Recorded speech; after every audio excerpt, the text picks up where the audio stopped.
Perfect.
What's up, what's up, what's up, what's up, what's up? Wednesday night!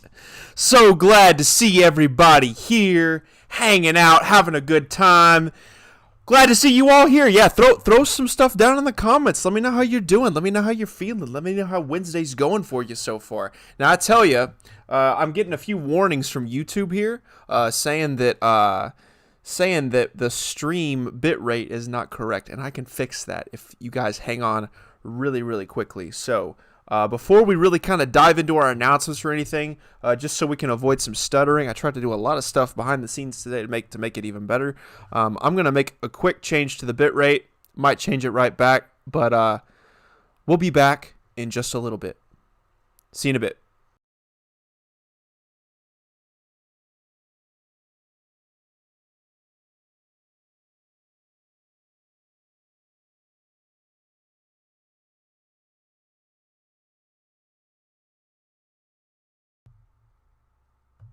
All right, and we are back. Hopefully that's a little bit clearer, a little bit better, a little bit sharper. And with that being said, ladies and gents, let's go ahead and let's just jump right into our announcements. You know I got to talk about weekly update. We have an update coming out every single week up on our YouTube channel. Try to keep it less than 2 minutes, but if you haven't gone ahead and watched this week's update, it's in the link down. It's in the description down below. The link is in the description down below for weekly update number 30. But we're going to talk a little bit about something that's happening next week, because we're about to make a quick transition away from the live stream. We got something really special coming up. You know what it is? Well, guess what it is. Here it is right here. It's Zoom Breakout Relationships. 6 weeks talking about relationships over there on Zoom.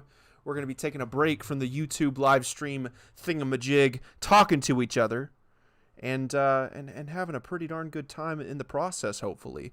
So don't miss out on that. 6 weeks, Zoom breakouts, relationships. And then, we got another Winterfest happening, an event happening at the church building, March 21st. That's a Sunday. And then, we got to celebrate this little guy. You may have heard of him before. His name's Jesus. Yeah, he came, he died, he rose again on the third day. We're talking all about that third day and the events leading up to that third day in our resurrection reflection, March 28th through the 31st. So make sure you're ready to learn a little bit more about Jesus, and specifically how his death, burial, and resurrection impact us as followers of Jesus. But let's talk a little bit about Winterfest Together, happening March 21st, 1:30 on a Sunday. And I'll tell you, it's been some pretty good material for those of you who were able to go. There's quite a few of you who looks like you went.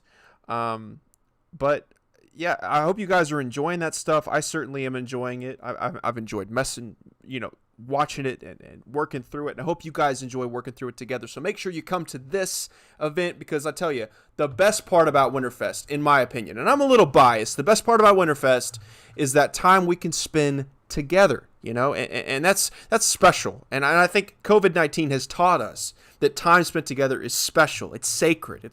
It's something we should value.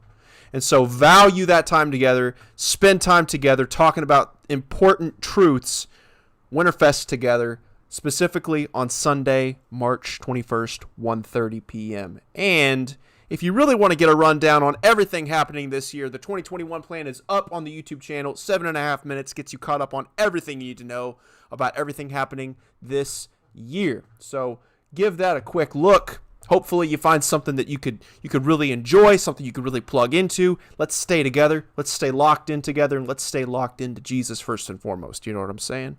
So with that being said, it's time for us to get right into our game. Little game that we're calling Where's the Goat? Now, this game's pretty simple. For those of you who played the game last week, you already know how to play this. You just don't even know that you know how to play this. If you don't know how to play this, what's going to happen is up here on the screen, there's going to be 6 different little squares up on the screen, okay? You're going to have one in the far left, one in the far right, one in the bottom left, one in the bottom right, and 2 in the middle, all right? And in one of those squares, there's going to be a goat. Not a goat greatest of all time. We're talking literally a bad Billy Goat Gruff goat, okay? Among the goats, the human goats, greatest of all times, there will be a goat. And it is your job to find this goat among the goats. Does that make sense? Tell me down in the comments if that makes sense. Excuse me. My sneezes sound like farts. I promise you I did not fart. Anyways, if you don't know how games work around here, when we play a game, specifically a game on the live stream, right? There's one word. It's the name of the game. The name of the game is spam. Spam. Spam, spam, spam, spam, spam. Now tell me, Logan, what does spam mean? I want you to show the fine ladies and gentlemen who are watching this evening. What does spam mean? Display this in the comments down below. Spam means repeating the same answer over and over and over again. And there's a reason why you're doing this, and that's because if you continue your spam a lot, if you continue down that road, you will be rewarded. I mean, Logan hasn't been rewarded, but he will be rewarded as soon as I can get my hands on a Dunkin' Donuts card. My goodness, they're so hard to get a hold of, in my opinion. I've been to 4 different Targets in the North Georgia area, and I cannot find one of these cards. I feel like I'm going crazy, but it's fine. I'm going to get you your donuts. You're going to get some donuts. But for the rest of you, I have a fat stack of Starbucks cards that I'm trying to get rid of. I'm trying to get rid of these, all right? So if you win a game, you win a Starbucks card, okay? Anna, I still owe you one. This one has your name on it. We did never connect. It was your birthday. Good grief. Should have given you a Starbucks card for your birthday and for winning the game. But hey, one of these has your name on it. And maybe one of these has your name on it. Even if your name isn't Anna or Logan or David. David's already secured his spot with Starbucks. And I tell you, I had the best Starbucks drink of all time last week. And I had it again this week. And I am ready to go. Hopefully you're ready to go too. All right? Yes. Spam down in the comments. Spam. I mean, yeah, I think there is a spam filter that I can't turn off on YouTube, but you try as hard as you can, okay? Yes, spam Jesus down in the comments. Yeah, more Jesus up in here, you know what I'm saying? All right. Enough playing around. It's time to get in the game. You know how to play this. There's a goat on your screen. You got 6 squares. You got to tell me the number. The first one to tell me the number, they get points towards getting a Starbucks card. The person with the most points at the end of the game secures a Starbucks card. So here we go. Let's get right into it now. All right, spam down in the comments. Where's that goat at? Hopefully your internet's good enough that you're able to spam as fast as you possibly can. Tell me down in the comments which number has a goat in it. And no, Steph Curry does not count. He may be the greatest of all time. That's debatable, but he is not. He is not. I haven't seen the answer yet. I haven't seen the answer, y'all. I haven't seen it yet. Still haven't seen it. Waiting for it. Waiting on it. Waiting for the answer. Where's he at? Where's he at? Tell me where that goat is at. Where's that goat at? Let those eyes scan this screen. Scan it, scan it, scan it. Where's that goat at, though? Where's that goat? Where is it? I see a lot of guessing. I see a lot of guessing. Don't see a lot of the good answers, though. Where's he at? Where's that goat at? You'll see him. You'll see him. Keep looking. You got this. There it is. There it is. I saw the answer. The answer is 6. Number 6. Anna, you're up 1 point. Now, I do have to give you a fair warning. All right? If you've already won a card, you kind of get put on you get put on the bench for a little bit. I can't have people go winning cards every single week, you know? So, Anna, if you win, you get to decide who to give it to. How about that? I think last week I just gave it to you because David won. But this week I'm going to let you decide who to give it to. So here we go. It is, in fact, number 6. That's 1 point for Anna. My head is in the way. Oh! Oh! That's awful. Okay, let me see if I can move myself here real quick. You know what? I'll just move myself completely. How about that? You guys don't need to see me, oh. You guys don't need to see me at all. Okay. LOL. That's hilarious. That's hilarious. Okay. Point to Anna. And again, Anna's not playing for herself. She's playing for somebody else. So she might be playing for you. You never know. So make sure you're participating so that way there's a chance that Anna might pick you. She's probably going to pick Shelby and Marissa, but hey, you never know. You never know. You never know. All right. Let's get right into our next one. Here we go. Where's that goat at? Spam down in the comments. Where's that goat at? Why don't you tell me down in the comments? Spam down in the comments. Where is the goat?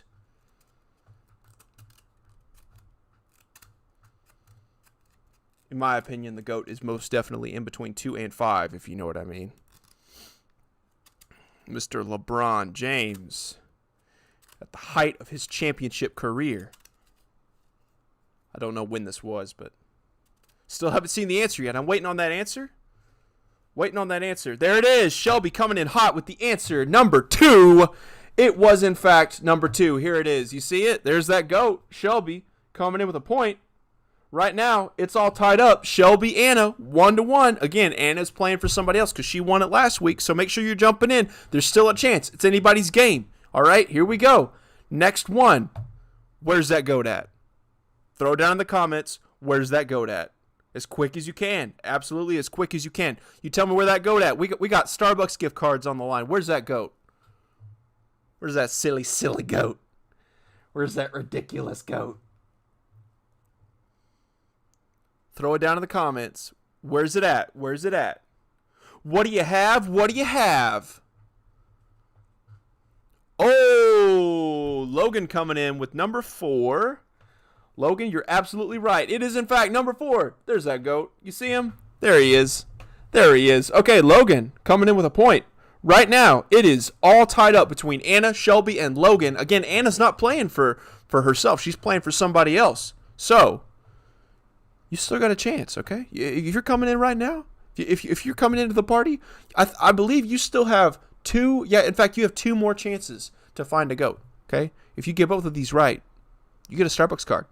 You got to be the first one to do it. You got to have the right answer. Here we go. With the next one, here we go. 3, 2, 1. Where's that GOAT at? Where's that GOAT at? Tell me down in the comments. Where's the GOAT? You see the GOAT? This one's tough, am I right? This one's pretty tough. Where's he at? Throw it down in the comments. Where is that GOAT? Where's that goatity GOAT? Spam, spam, spam. We got Starbucks gift cards to get to. What you think? What you think? Teddy, I know you're taking a shot at this. You see that GOAT?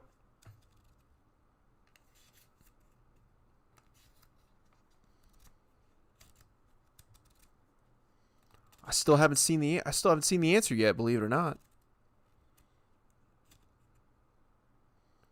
I see y'all taking screenshots. You're like zooming in trying to figure out what the GOAT is. This one's tough. I still haven't seen the answer. I no joke, I've still not seen the answer. In fact, I can't even see it on my screen if I'm honest. I know the answer and I can't see it. People saying 2. There it is. I see it. It is, in fact, number 6. There it is. You see it? Whew. That one's tough. That one's real tough. Logan coming in with 2 points. Logan might secure himself a second card. And again, he's off the bench because it's been a few weeks since he won his card. And goodness knows he deserves a card since I haven't got him his donuts yet. So Logan coming in with number 6. That's the correct answer. Very nice. This is the final one. If we tie this up, I might have to do something special.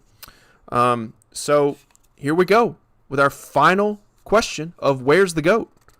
I want you to spam down in the comments as fast as you can. If you don't have any points up on the board yet, I'm sorry to say it's too late. But Anna and Shelby, there's a chance you could tie this up, and then we're gonna have to do like vegetable showdown when we get to the church or something like that. All right. So here we go with our final question. 3, 2, 1. Where's that GOAT? Tell me down in the comments. Where's that GOAT? Spam, spam, spam it down in the comments. Where is that silly old GOAT? Where's he at?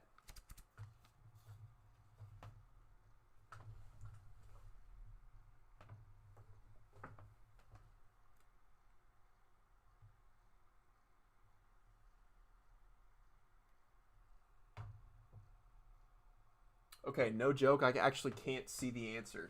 So this one may be a top. No, I do. I see it now. Okay. 3. Who was the first one to say 3? Oh, no. I wasn't looking. How about that? It is, in fact, 3. I think I'm going to go with Logan. I think Logan saw it first. Wow. Logan coming in with 3 points, dominating the game. You have yourself, sir, a Starbucks card, and I'm telling you, you got some donuts on the way, too, but hopefully a wonderful pastry and some delicious, delicious coffee will tide you over until I can get you that card. But just in case you're wondering, I forgot I didn't show the answer. Let's give a quick look at where that goat was. You ready? Here we go.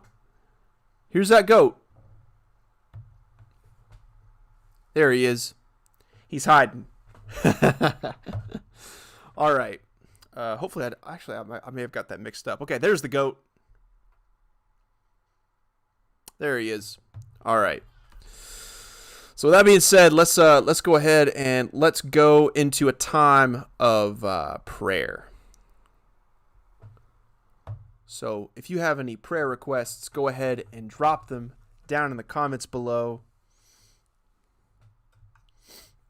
Logan currently, if we were like keeping score with like most cards hunted down, this is.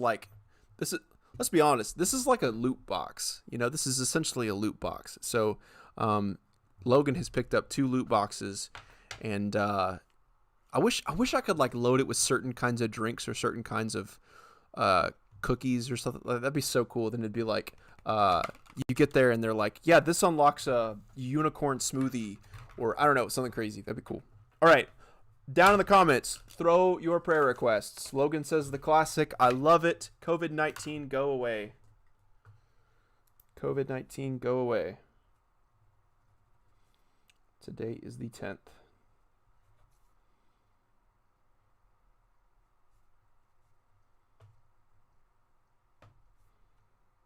And we'll be praying at the end of the live stream, so just go ahead and drop them at any point. But we got a few right here. Shelby saying new medication making her feel really, really bad. Definitely.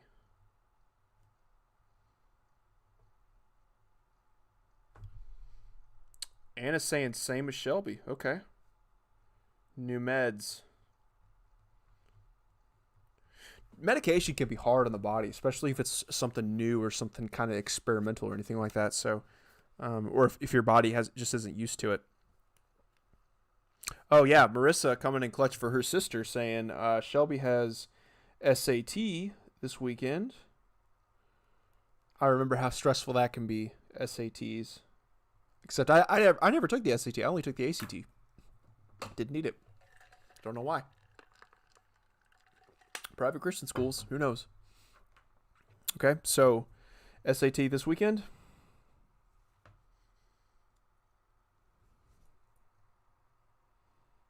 And Marissa's got midterms. Yeah. Did that backwards.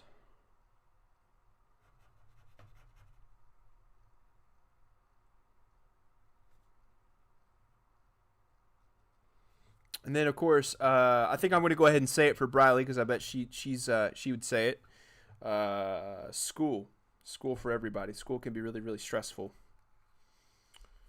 Ooh. Well, then again, okay, so maybe that's. I don't know how bad that is because I know the scoring system is different than it is for the ACT. So for ACT to raise it 2 points was a big deal. But I know that SAT, it's like 1,000. The scoring's on like 1,000 scale or something like that. I don't really. When people say like, I scored such and such on my SAT, I'm like, I don't know. I remember Karis. She scored really, really high, or no, she scored really well, but she told me the score, and I was like, is that good? And she was like, yes, that's very good. And I'm like, oh yay, good. So I'll do the same with you. Honestly, don't do this, but you could pull the wool over my eyes and be like, I scored a 30, and I'd be like, oh, that's amazing. 1,600 scale. Okay, there you go. Bradley coming in saying, yes, definitely school. Teddy, you got anything going on? Anything you need prayer for? School's rough. School's rough. It doesn't end. But, you know, like I say, every single week, what's more important than school? Learning. And what's more important than learning? Learning how to learn. And so if COVID has been absolutely dreadful for you with the digital learning and going back and forth and stuff, you know, like, just treat it as an opportunity to improve your learning skills. And I don't mean like, I just mean your ability to take in information and make it relevant to you, you know? Sometimes that's hard. You know, if you're in a geometry class, you're like, okay, what in the world does this have to do with what I want to do when I grow up? Sometimes that's just straight up hard, you know? But if you can do that skill and do it well, it makes college a lot better and it makes life a lot better. Yeah, he got Exploding Kittens in the mail. Oh my goodness. Shelby, me and your dad, we need to talk. We need to talk about board games. I've been ordering board games out the wazoo. So excited to talk with you guys about that. I got some nerdy Bible games, and I've got one on the 1893 World's Fair coming in, and I got one. It's like a co-op game. Anyways, I'm really the virus has really gotten me and Emily into board gaming, so I'm very much into that. Exploding Kittens is great. Can't wait for us to get back doing Exploding Kittens in the youth center again. That'll be great. Okay, Teddy says he's good. Okay, cool. All right. Well, you know, like we do every single week, we'll have prayer requests at the end of the live stream. But you know what? This week is our final week talking about the biblical exile. Marissa, I see your comment. Absolutely not. Marissa has been absolutely destroying me at iMessage games. You all are more than welcome to attempt to beat me at Cup Pong. However, just know, I'm amazing. So I had Anna, Marissa, and Shelby try to play me at the same time, and I think I beat all of them in rapid succession. So just know that. Also, anagrams. If I'm feeling good, if I'm feeling really good, I can tear it up. I had a 10,000 score the other day. So I triple dog dare you to come at me, and we'll see what happens, you know. But we've been going through the biblical exile over the past couple of days, weeks, long time, little bit of time. The exile, of course, in case you didn't already know, I often like to say it's the most important thing. It's one of the most important things in the Bible that we never talk about. And it's because it's hard to talk about, you know. There's a lot going on in such a long amount of time. All right, man. I fired up the troops here, which is good. Yes. I definitely will beat all of you at those games. Just know that. But really, when we're talking about the biblical exile, what you really need to know, all right? And I like to do this because it's visual, and hopefully it helps you guys remember it a lot more. The exile is all about the move from this to this. It's all about the move from this moment where we have, you know, all the people in Israel worshiping God, and everything is in its place, and everything is good, and everything makes sense, and everyone's safe, and everyone's happy, and all that gets stripped away. All of it gets taken away. The people are sent off into a land that they're not familiar with, where they don't belong. They're forced to do work for this nation that they don't like, that they think are evil, and they have to make sense of their life after all of that has happened to them, right? Now, we have talked about a lot of different aspects of biblical exile up to this point, and I think it's really helpful for us to keep coming back to this diagram that shows us all 66 books of the Bible, and hopefully that can kind of help us. Keep a lot of this stuff in our head at the same time. So let's one more time get out that biblical diagram, and let's look at how this actually gets charted into the biblical story. So here we have all 66 books, Old Testament and New Testament. When we're talking about the exile, we really aren't talking about the New Testament, but as you all very well know, as good Bible students, all of this plugs into this. And foreshadowing, when we get to talking about Jesus after our Zoom breakout is over, it's all going to directly connect, and hopefully it will deepen our study of Jesus, and certainly my own personal study of the Exile has deepened my personal study of Jesus. So I hope that the same is true for you. But when we're talking about the Old Testament, you start with, of course, the beginning, a very good place to start, as the song says, the first 5 books of the Bible, the Torah, the Law, the Moses books, even though Genesis doesn't even have Moses in it. This is the prequel. This sets everything else up, and there's a lot of motifs, there's a lot of images, there's a lot of things that all this stuff sets up that's just going to spread throughout the rest of the Bible, and so that's the first 5 books, the Torah, the Law. And then we have Joshua, Judges, and Ruth, which are really fun. Like, I don't mean to bash them. They're really fun. But if we're talking about biblical history and chronology, it really kind of messes with you a little bit. Actually, not necessarily with chronology, but when you're trying to understand, it's just weird. It's a weird part of Israel's history. I guess it's not fair to say that it's a chronology thing, because it leaps straight off of Deuteronomy. When you're looking at Joshua, it's leaping straight from Deuteronomy into Joshua. It's just bam. In fact, we really don't run into any kind of chronological issues until we get to First Chronicles, because remember, First and Second Chronicles is just a retelling of First and Second Kings. Okay. So, we go on through history. We have Ruth, we have 1st, 2nd Samuel, which this is all David. 1st and 2nd Samuel is all David. Then we get to 1st and 2nd Kings, which is everything that happened after David. And again, 1st and 2nd Chronicles is just a retelling of 1st and 2nd Kings. Excuse my drawings. But it's just a retelling of 1st and 2nd Kings, right? So when we get to Ezra and Nehemiah, this is where things take a turn for the weird. And we've already talked about this. But it gets all out of order.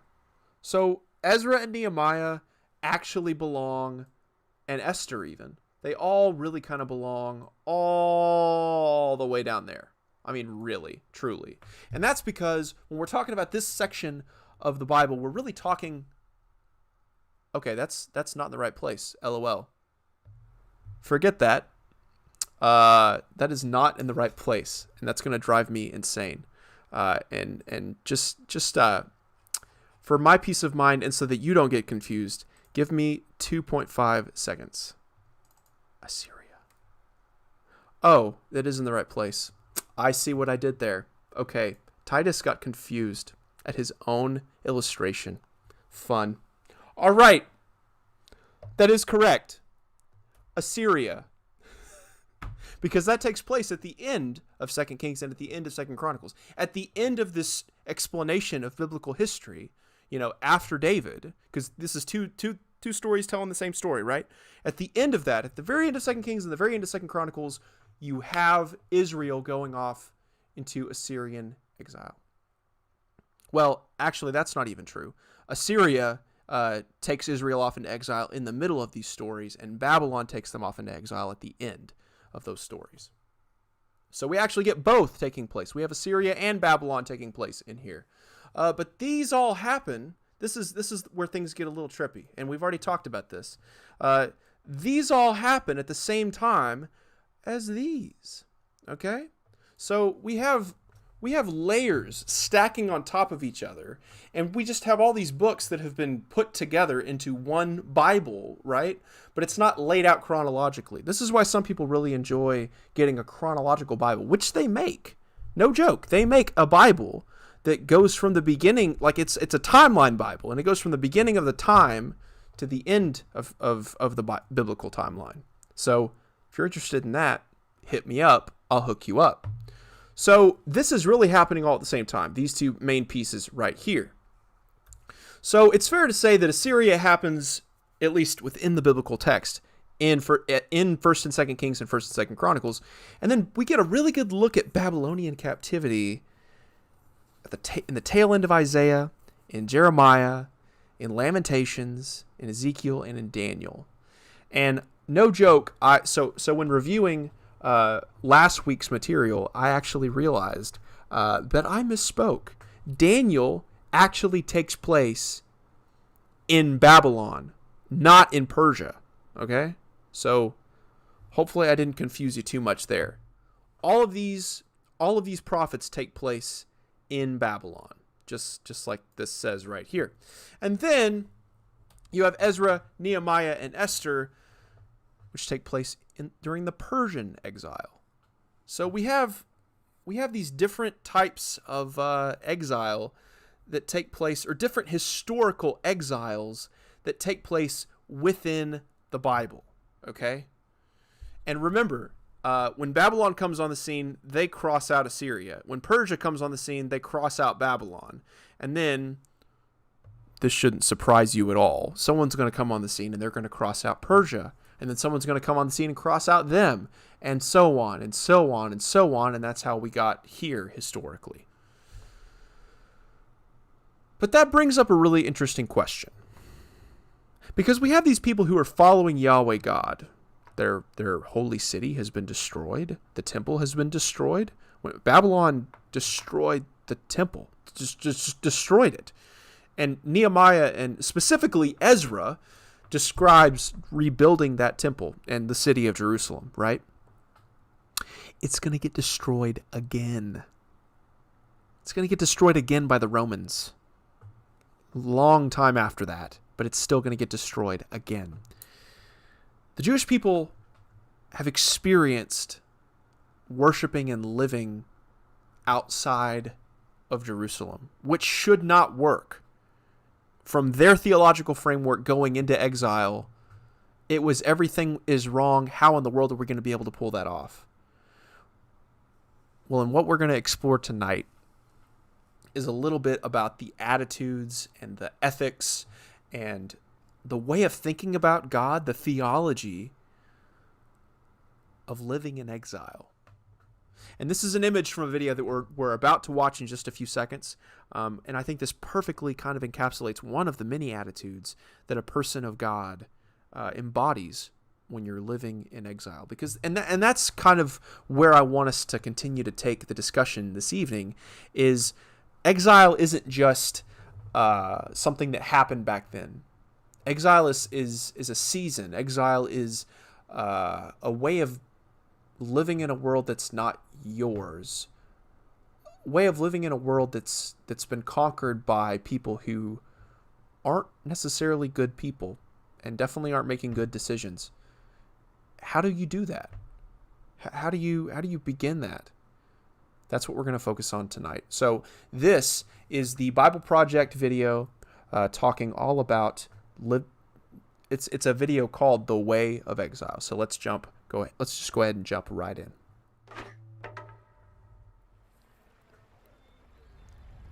In the year 587 BC, the city of Jerusalem was attacked by the Babylonian Empire. And a year later, the city and the temple were plundered and burned. Thousands of Israelites were taken from their homes and relocated all over ancient Babylon. They became exiles. And so now they're a minority, surrounded by a new culture with new gods. Now, some Israelites chose to resist Babylon by revolting or withdrawing.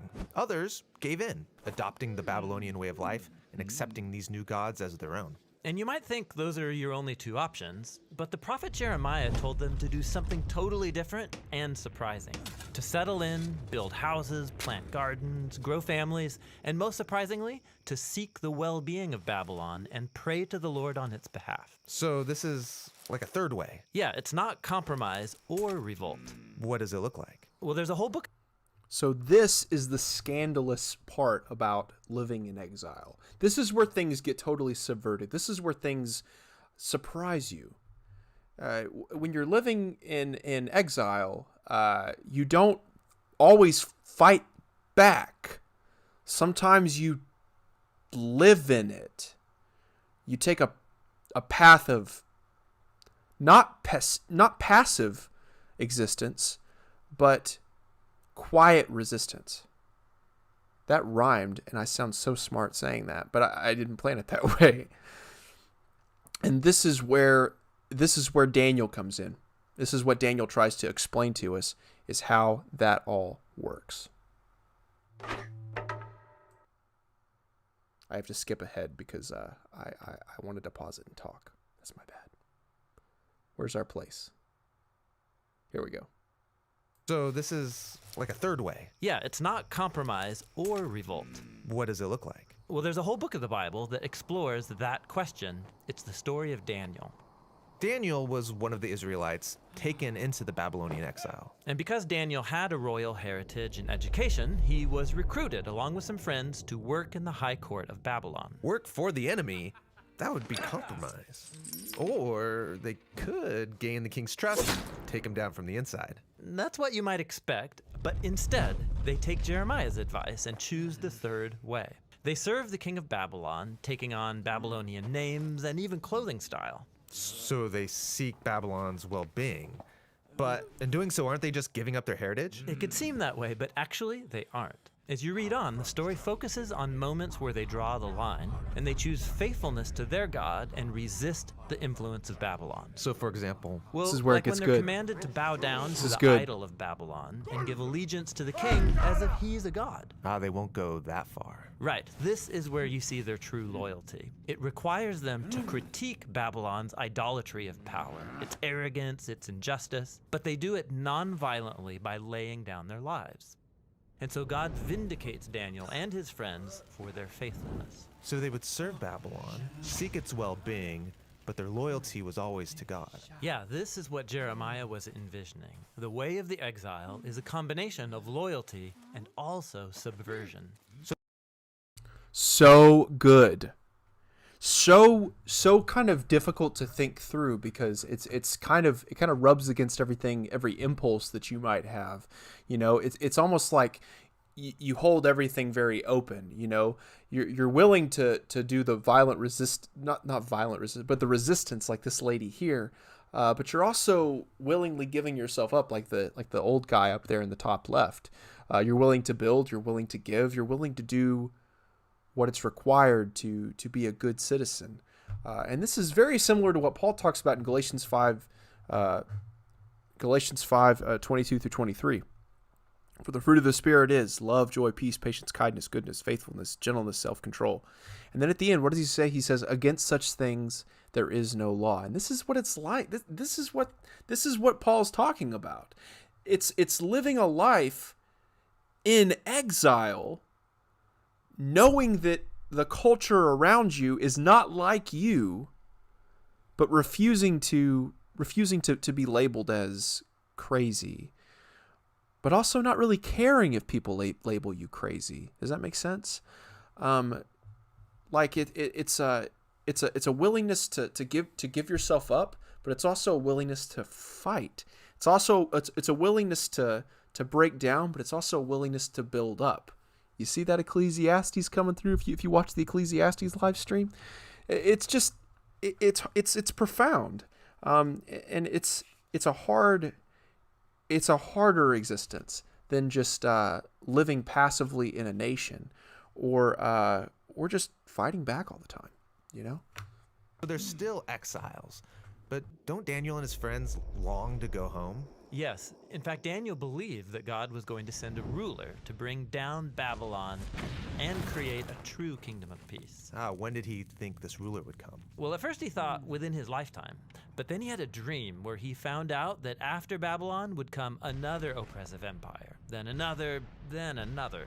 And so, Babylon did fall, and Israel did get to go back home, but now they're ruled by Babylon's successors. And so they maintained the mindset of an exile, waiting for their true home to come to them.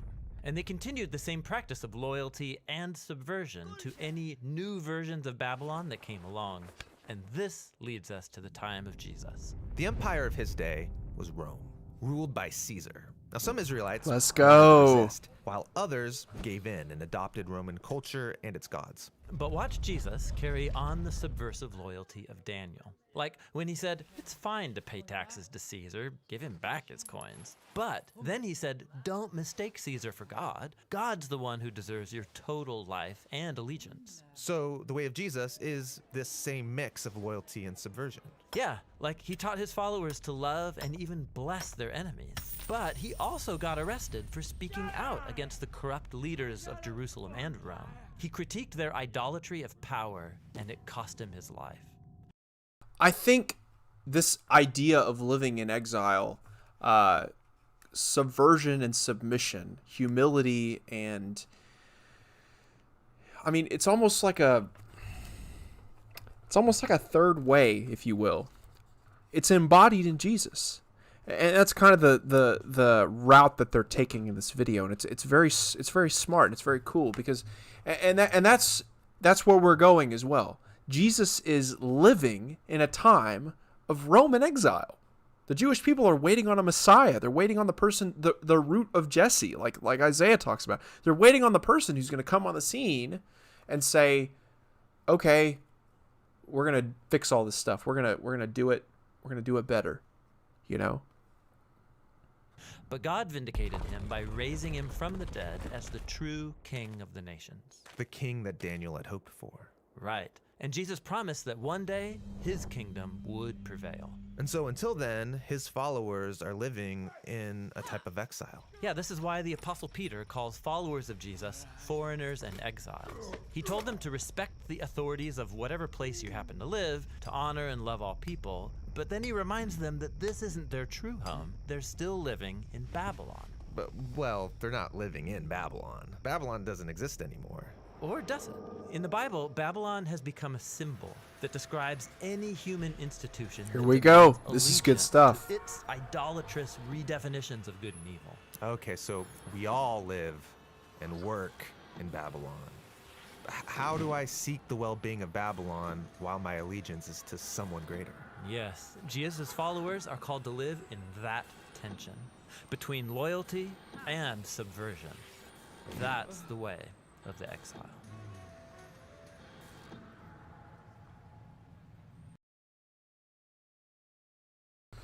Pretty cool stuff, you know? And so this is the kind of the main topic that we're going to get into tonight. This is the route that where we're going. But I want us to begin by digging into the book of Daniel a little bit more.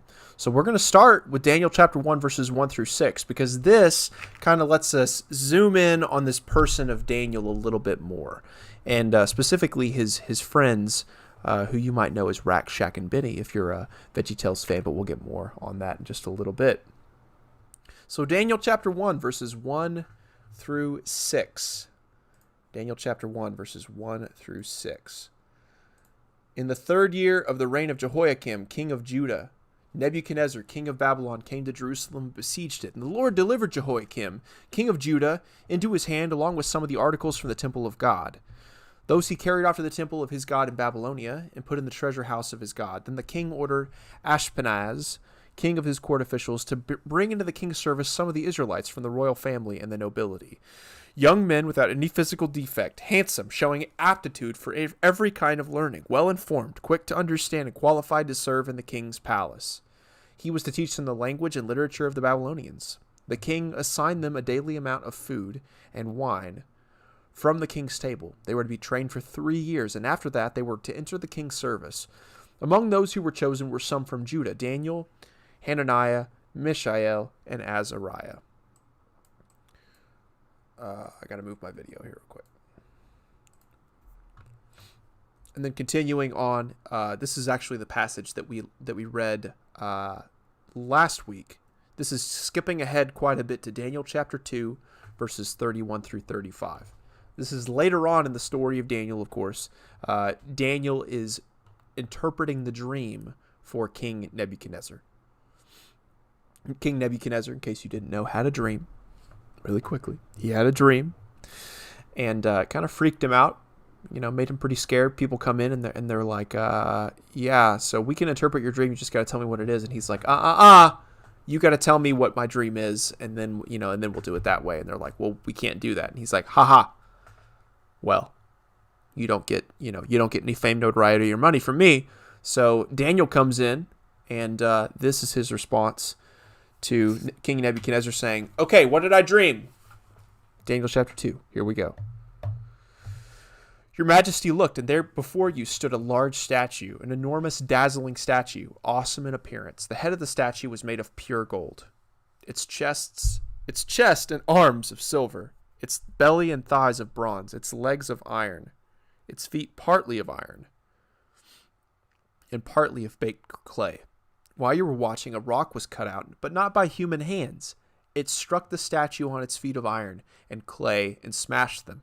Then the iron, the clay, the bronze, and the silver and the gold were all broken to pieces and became like chaff on the threshing floor in the summer.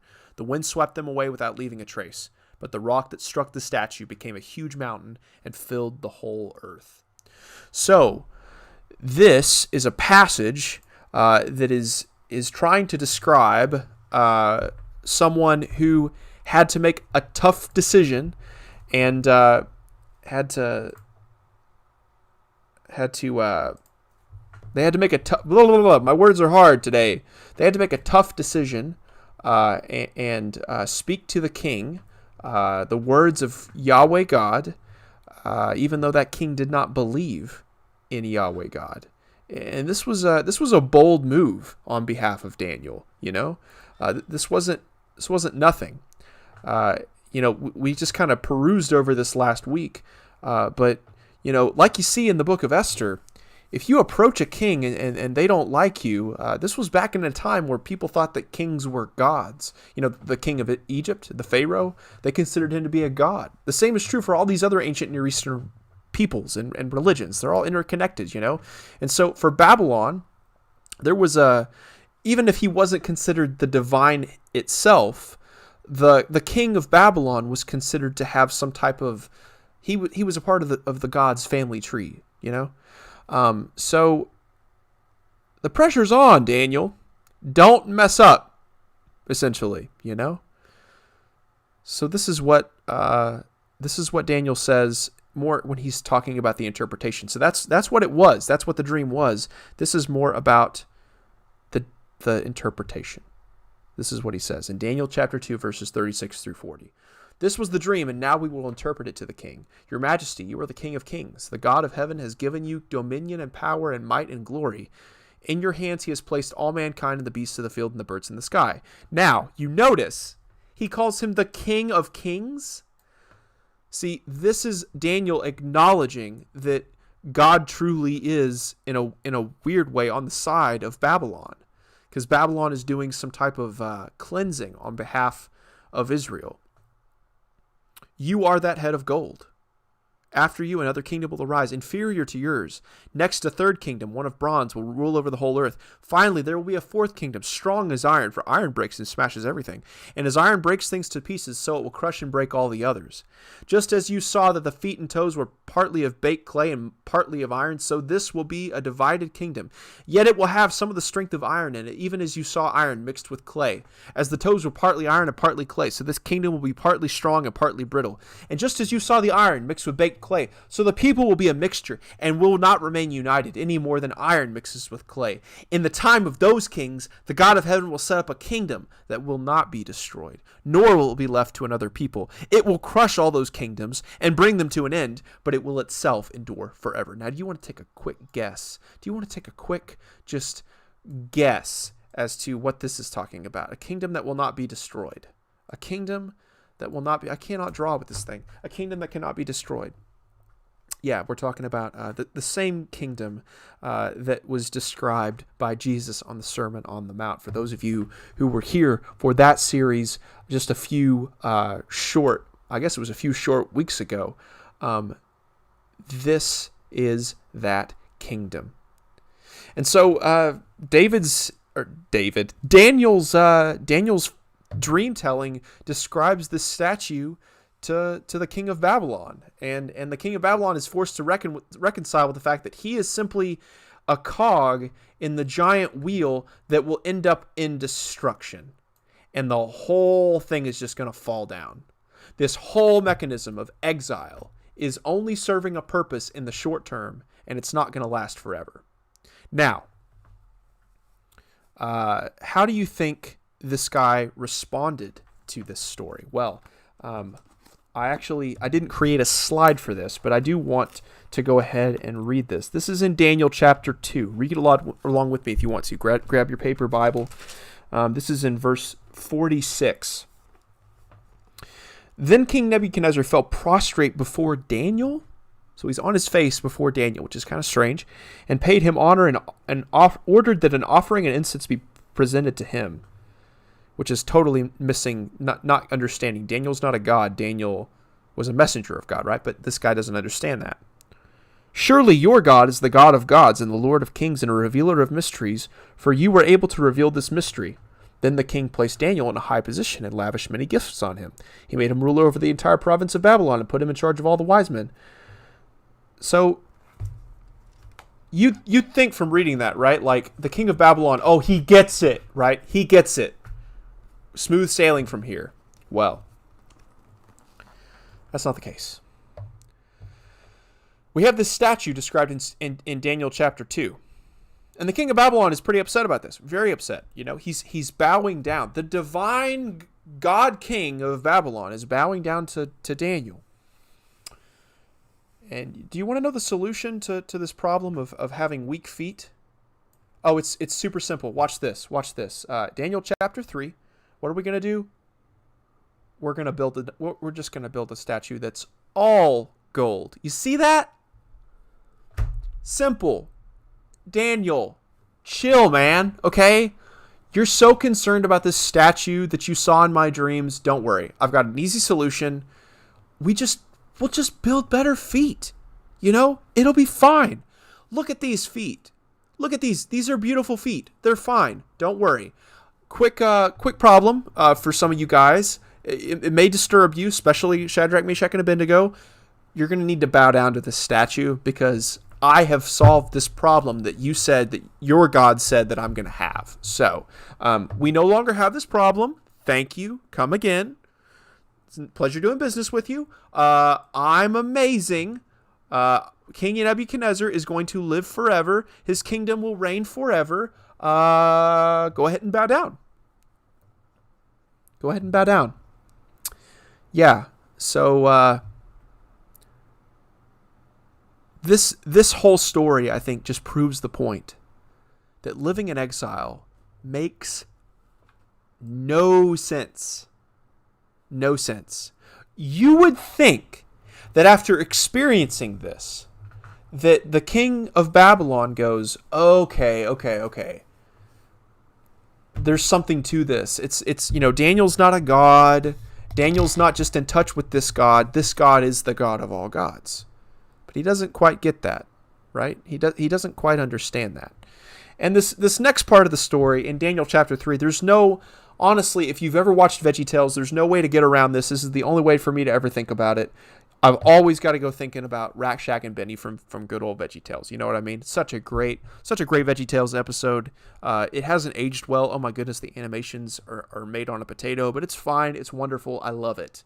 Right? But it's this classic story, Shadrach, Meshach, and Abednego in Daniel chapter 3, of these people, these three men getting thrown in a furnace, and they're thrown at the furnace because they will not bow down in front of the giant gold statue. Now, if you'll notice in this picture, what's wrong with this picture? Anybody want to say? Yeah. Why are there people with guns and people with armor that looks like European armor? Well, I'm not too sure about this, but I think this is this painting is a little off. Yeah, they definitely weren't having leopard print or whatever king's robes. So I actually kind of prefer this painting. We'll just do this one. This is just a mural.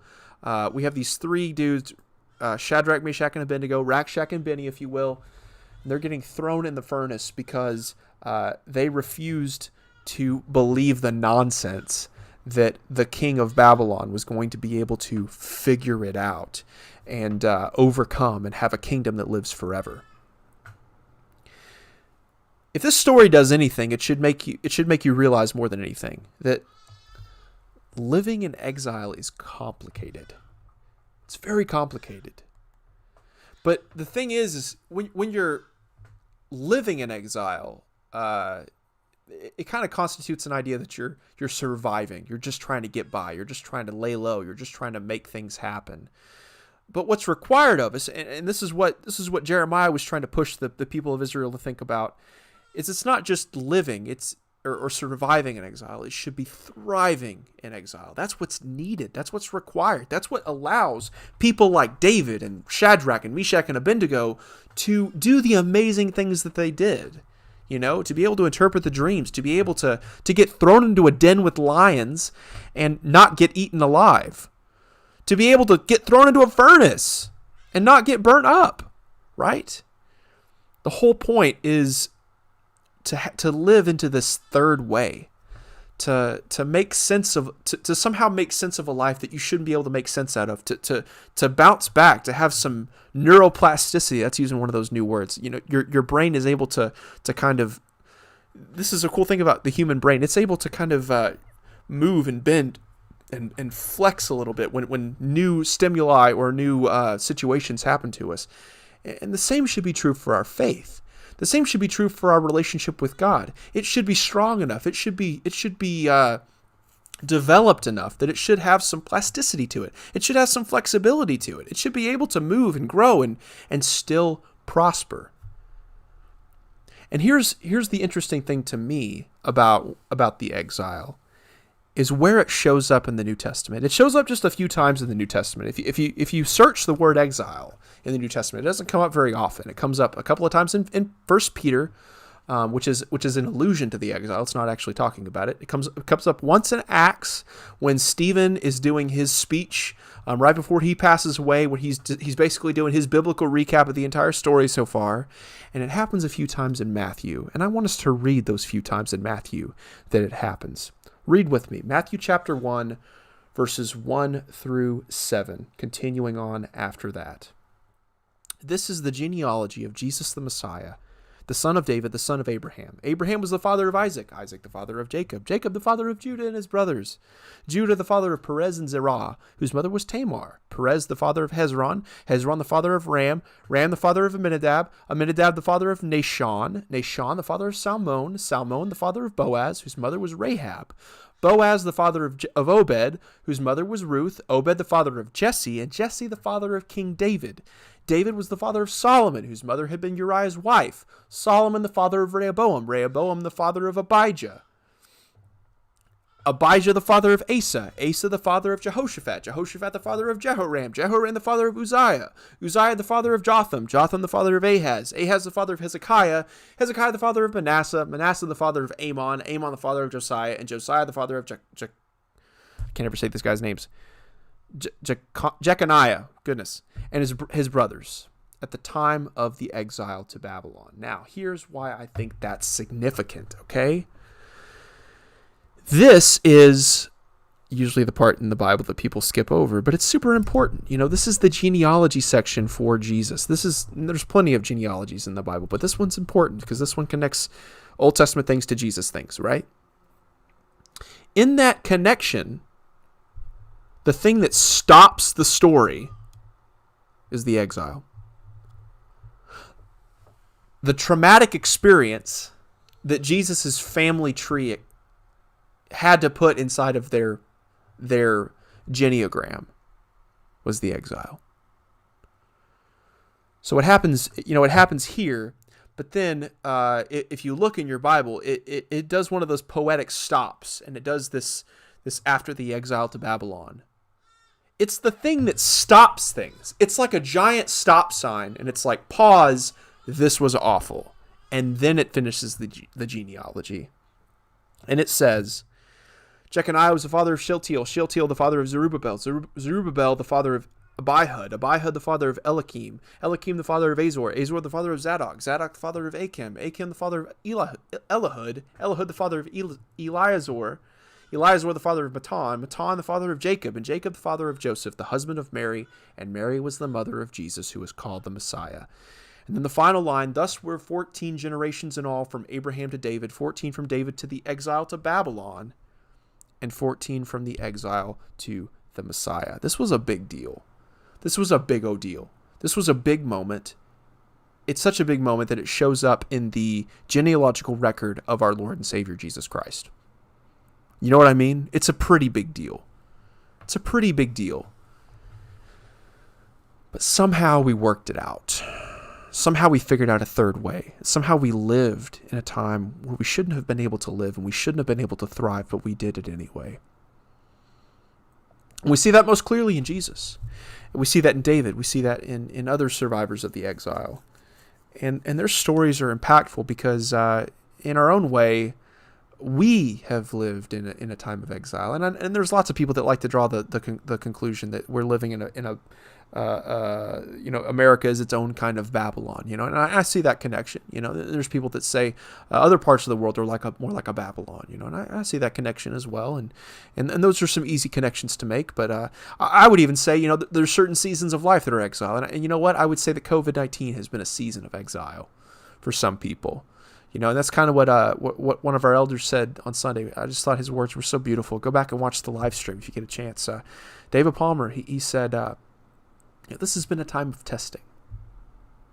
And by golly, I think the exile for the Jewish people, leading up to Jesus' time as well, when they were in Roman exile, that was a time of testing. And the time of testing, your true colors show. Coming to Bible class and coming to church and reading your Bible and praying are all great things, but then the time comes where it's like, let's put our money where our mouth is. Let's put our feet on the ground and let's see how far we can walk. Let's see how far we can run. And the exile was that time for the Jewish people. And there are times like that that happen all the time. So we have to be prepared. And we have to have a deep relationship with Jesus. And we have to lean on that relationship. And with that being said, I'm proud to say that next week we're going to be talking for 6 whole weeks all about relationships. And this is going to be over on Zoom. And so be looking for a lot more information that's going to come out in the weekly update about how that's going to work out. The way that I see that it's going to work out as is, we're going to have anywhere from however many people show up. I'd love to have, 10 plus. Even if we have less than that, that's still fantastic. We're going to start out. The first one's just going to be all of us together. And then depending on how many show up, we might split up and do a couple of different groups. And Miss Emily might actually be willing to do that for us, depending on how things can work out with timeline-wise. But we'll figure all that out as we go. I look forward to seeing you all on Zoom next week. We will not be having live stream here. I'm going to put up a video on our YouTube channel. It's going to say, hey, we don't have live stream today. Make sure you're over on Zoom. But with that being said, I'm so glad that we were all able to spend time together tonight. Got to make sure my light doesn't turn off in just a second. Hang on a second.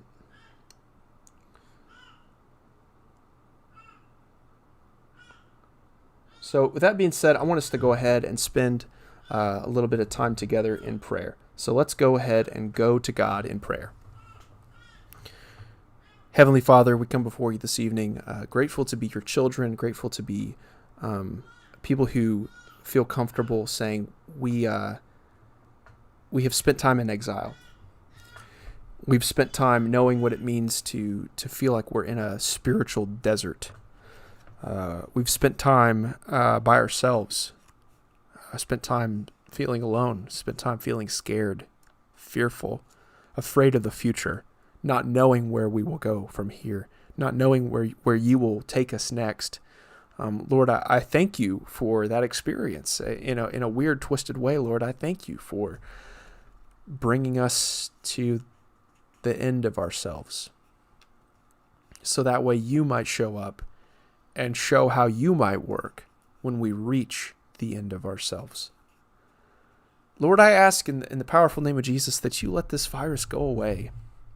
In the truest sense of the word, I ask that you help it go away. Get out of here. We're tired of it.